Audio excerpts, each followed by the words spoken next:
Hello everyone, welcome back to our channel. Today I'm giving you my full review of the Meta Ray-Ban display glasses paired with the Meta Neural Band, from the store demo to the unboxing, setup, display experience, real-world use cases, and who I think should actually buy this product. This isn't a sponsored or hype video, and it's not a teardown either. It's a practical tech review from someone who actually wants these wearables to become useful in everyday life. And I'll be honest up front, this is not replacing your phone today, but it is one of the more convincing next step devices I've tried. So my Ray-Ban journey started with Retta at the Ray-Ban store. We went in curious, but we left impressed, especially because the product didn't feel like a gimmick. It felt like something that's actually trying to solve a real problem: how to get quick information and quick actions without living on your phone. First, the design. This is classic Ray-Ban Wayfarer style. Yes, it's a bit bulky, but it still measures up to a lot of designer frames, so you don't really stand out like you're wearing a gadget on your face. That matters more than people think, because if you feel awkward wearing it, you're not going to use it in public. But the real wow moment was the neural band. This band changes the whole interaction model. Instead of tapping the side of the glasses constantly or doing exaggerated hand gestures in the air, you can control the display with subtle hand movements. During the demo, the responsiveness surprised us. It felt more accurate than I expected, and it felt like a new category of input, something between a mouse and touch, but wearable. We couldn't get one right away. But a few weeks later, we got the call that it was ready for pickup, and that's when the real review started. Now let's talk unboxing. The packaging is premium and the presentation matters because it signals whether a product is finished or feels experimental. This felt finished. I got the shiny black standard size frame. For the neural band, I got size 3, and I'm going to emphasize this: sizing matters. If the fit is wrong, the comfort goes down, but also the accuracy can feel inconsistent because the sensors aren't sitting where they're supposed to. In the box, you've got the glasses, a case that doubles as a charger, a cleaning cloth, and a USB-C cable.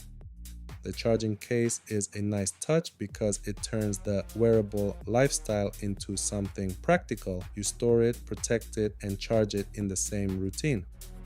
First impressions in hand, the build is solid. This doesn't feel like a half-baked product rushed out the door. The hinges feel sturdy, the finish feels premium, and the neural band material looks and feels high quality. The band is also lightweight, which is important because if it feels heavy or annoying on your wrist, you'll stop wearing it. Setup is straightforward. You follow the app instructions and it's not complicated. The simple flow is pair the glasses to your phone first, then pair the neural band, confirm updates, and you're good. One thing I like is that you don't feel like you need a technical background to get started. If you've ever paired headphones to a phone, you can do this. Now, a quick explanation of the band technology without turning this into a science lecture. The neural band uses sensors to detect tiny muscle signals from your hand and wrist movements. Those signals are then translated into gestures so you can scroll, select, and interact with the display without needing big motions. That's why it feels different from camera-based gesture systems. It's reading signals from you directly, not trying to visually interpret what your hand is doing. In practice, that can mean better consistency once you learn the gestures. Now let's get to the main event, the display. This is a monocular display, meaning information appears in one side of your view like a private heads-up panel that you can glance at. And here's what matters: it's designed for quick, glanceable interactions. It's not trying to be a full tablet on your face. That's a good design choice because the moment you try to cram too much into a glasses display, it becomes distracting and uncomfortable. Now the waveguide explanation in plain English.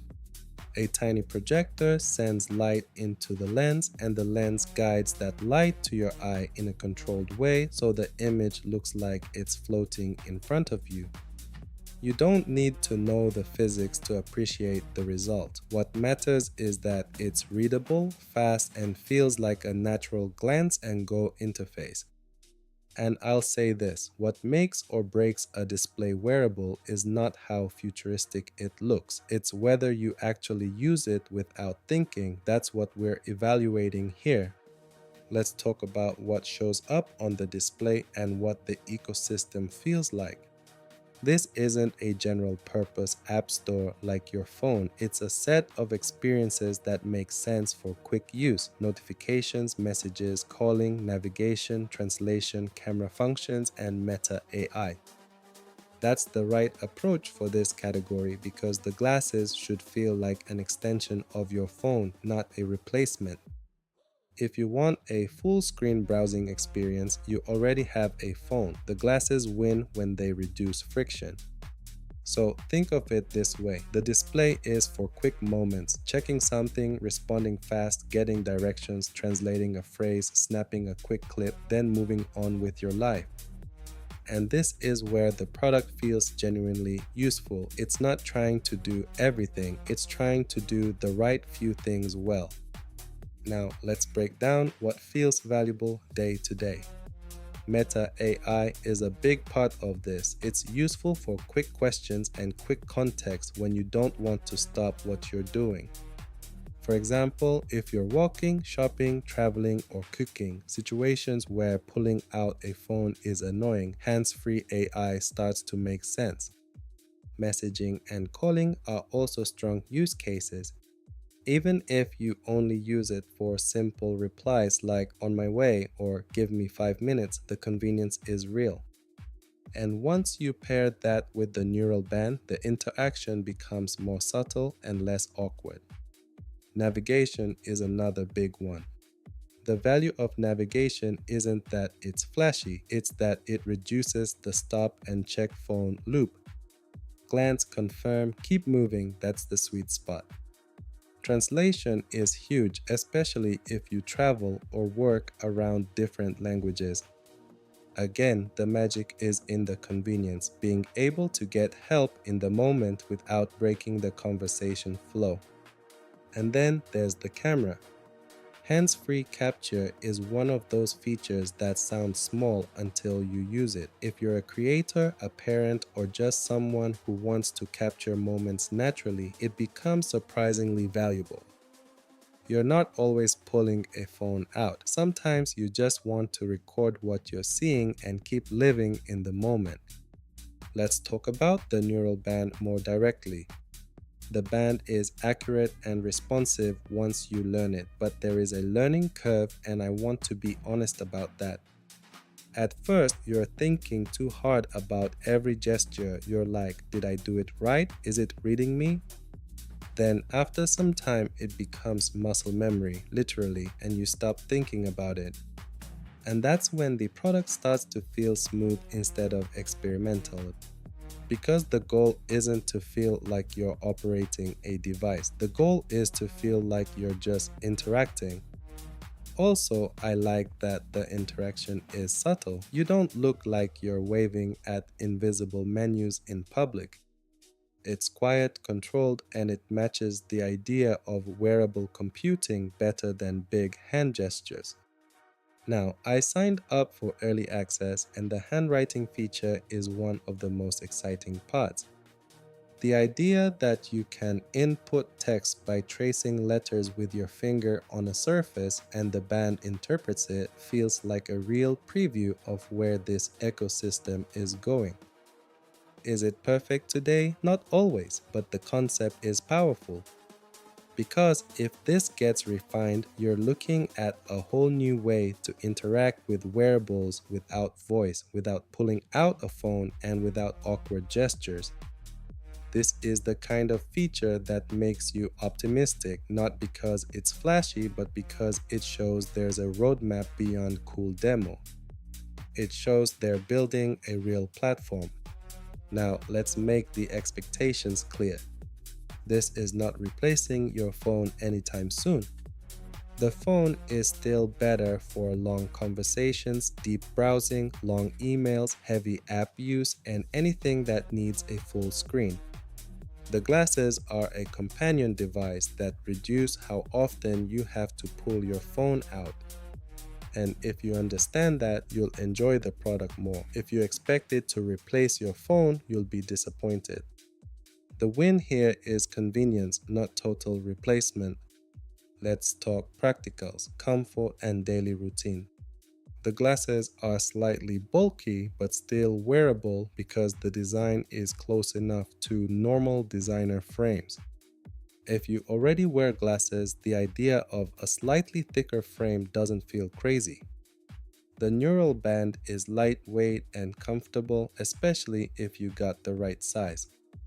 And I'll say it again, don't ignore sizing. This is a wearable control device, fit matters. Now, socially, yes, wearing smart AI glasses in public is still a new thing. Be respectful, be mindful of where you are because of the video and audio recording capability. Battery-wise, your experience is going to depend heavily on how you use features like display time, camera use, and AI. My recommendation is to treat the charging case as part of your daily routine, like you treat earbuds. Use it, store it, charge it. So who is this for? If you're a tech enthusiast, early adopter, frequent traveler, content creator, or someone who wants hands-free access to information and quick actions, this is a really exciting product. If you love living at the edge of new tech, you'll enjoy this. You'll enjoy learning it, exploring new features, and watching the ecosystem grow. But if you want something fully mature, or you don't want any learning curve, or you expect this to replace your phone, then I'd say wait. This is early adopter tech done well, but it's still early adopter tech, and that's not a bad thing, it's just the truth. Also, this device is tied into Meta ecosystem, WhatsApp, Meta AI, Meta Maps, Facebook, and Instagram, and I bet more to come. So you don't have to pay sub to use these features compared to the competition that requires monthly sub. My final take is simple. I'm impressed. This feels like a legitimate product with a real direction, not just a concept demo. The build quality is solid, the display is practical, and the neural band is accurate once you learn it. The handwriting feature is the part that makes me most excited because it hints at what the future could look like when this ecosystem matures. More features, more integrations, better AI, and better everyday life utility. So no, it's not replacing our phones today, but it's one of the first wearable products in a long time that makes me feel like the next era of computing is actually arriving. If this review helped you, hit like, subscribe, and drop a comment.